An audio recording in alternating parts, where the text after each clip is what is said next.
Hello అందరికీ నమస్కారం అండి. Welcome to my channel cooking tasty recipe ఛానల్కి స్వాగతం అండి. ఈరోజు గుమ్మడికాయ దప్పడం ఎలా తయారు చేసుకోవాలో వీడియోలో చూపిస్తున్నాను.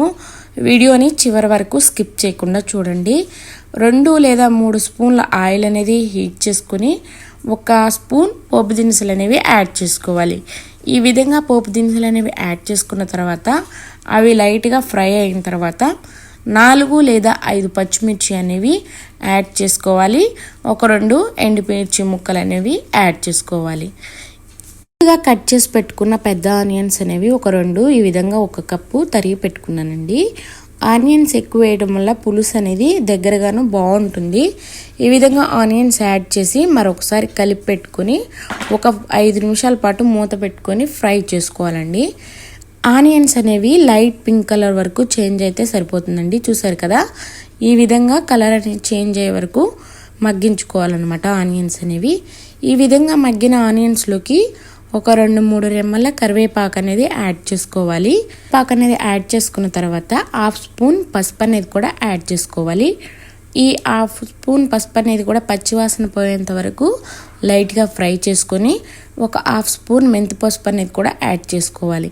మెంతి పసుపు అనేది యాడ్ చేసుకోవడం వల్ల పులుసు టేస్ట్ చాలా బాగుంటుంది, అలాగే ఆరోగ్యానికి కూడా చాలా మంచిదన్నమాట.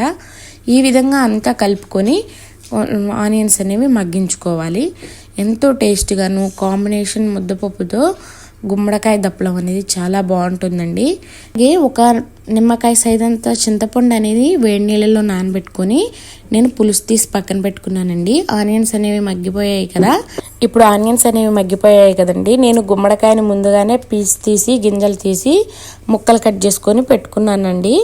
అవి కూడా రెడీ చేసుకున్నాను. అలాగే ఇలా ఆనియన్స్ అనేవి మగ్గిపోయిన తర్వాత 1/2 స్పూన్ ఇంగువ అనేది యాడ్ చేసుకుంటున్నాను. ఇంగువ యాడ్ చేసుకోవడం వల్ల పులుసు అనేది చాలా టేస్ట్గా ఉంటుంది. అలాగే ఇంగువ యాడ్ చేసుకోవడం వల్ల డైజెషన్ ప్రాబ్లం అనేది లేకుండా ఉంటుంది. మనం కట్ చేసి పెట్టుకున్నాం కదండి గుమ్మడికాయ ముక్కలు, చూసారు కదా, నేను ఈ విధంగా కట్ చేసుకొని పెట్టుకున్నానండి. మీరు కావాలంటే ఇంకా కొంచెం పెద్ద సైజ్ అయినా కట్ చేసుకోవచ్చు. మెత్తగా మగ్గిపోతాయి, ఉడకవనే ప్రాబ్లం అనేది ఏముండదు. ఈ విధంగా గుమ్మడికాయ ముక్కలన్నీ ఆనియన్స్లో కలిసేలాగా కలుపుకొని 10 మినిట్స్ మగ్గితే సరిపోతుందండి.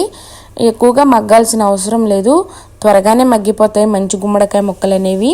పెద్ద టైం తీసుకోవన్నమాట. ఈ విధంగా ముక్కలన్నిటినీ కలిపేసుకొని మూత పెట్టుకొని మరొక 10 నిమిషాల పాటు మగ్గనిద్దాము. చూసారు కదండి, 10 నిమిషాల తర్వాత మనం మూత తీసి చూస్తే ఎలా మగ్గి ఉన్నాయో. ఇలా మగ్గిన తర్వాత మనం మరొక పులుసు పోసుకున్నాక 10 నిమిషాలు ఉడికిస్తాం కదండి, అప్పుడు పూర్తిగా మగ్గిపోతాయి అన్నమాట. ఈ విధంగా ముక్కలన్నీ కలిసేలాగా కలుపుకొని మరొక 5 నిమిషాల పాటు మగ్గనిచ్చిన తర్వాత ఇప్పుడు ముందుగానే రెడీ చేసి పెట్టుకున్నాం కదండి చింతపండు పులుసు, అది యాడ్ చేసుకుందాము. ఈ విధంగా తీసి పక్కన పెట్టుకున్నానండి. మీకు చింతపండు పులుసు అనేది తక్కువగా అనిపిస్తే అప్పుడు ఒక చిన్న టీ గ్లాస్తో వాటర్ అనేవి యాడ్ చేసుకోండి. ఈ విధంగా ముక్కలన్నీ కలిసేలాగా మరొకసారి కలుపుకొని లో ఫ్లేమ్లో ఉడికించుకోవాలి. ఈ విధంగా పులుసులోకి 1 గ్లాస్ వాటర్ అనేవి యాడ్ చేసుకున్న తర్వాత రుచికి సరిపడా సాల్ట్, అలాగే రుచికి సరిపడా కారం అనేది యాడ్ చేసుకోవాలి. నేను 1 స్పూను సాల్ట్, 1 స్పూన్ కారం అనేది యాడ్ చేసుకున్నాను. ఈ విధంగా మరొకసారి కలుపుకొని మూత పెట్టుకొని 10 నిమిషాల పాటు ఉడికించుకోవాలండి. ఈ విధంగా ఉడికిన తర్వాత ముక్క ఎలా ఉడికిందో ఇప్పుడు చూద్దాము. ముక్క అనేది త్వరగానే ఉడుకుతుందండి, టైం ఏం తీసుకోదు. చూసారు కదండి ఎలా ఉడికిందో. మీకు ఇలా కట్ చేసి చూపిస్తున్నాను చూడండి. ఈ విధంగా ఉడుకుతుంది. ఎంతో బాగుంటుందో అండి గుమ్మడికాయ దప్పలం అనేది. విత్ కాంబినేషన్ ముద్దపప్పు అనేది బాగుంటుంది. గుమ్మడికాయ దప్పలం అనేది దాంట్లోకి తప్పకుండా బెల్లం అనేది యాడ్ చేయాలండి. మీకు బెల్లం అనేది యాడ్ చేసుకోవడం ఇష్టం లేకపోతే ఈ స్టేజ్లో ఆపేసుకోవచ్చు.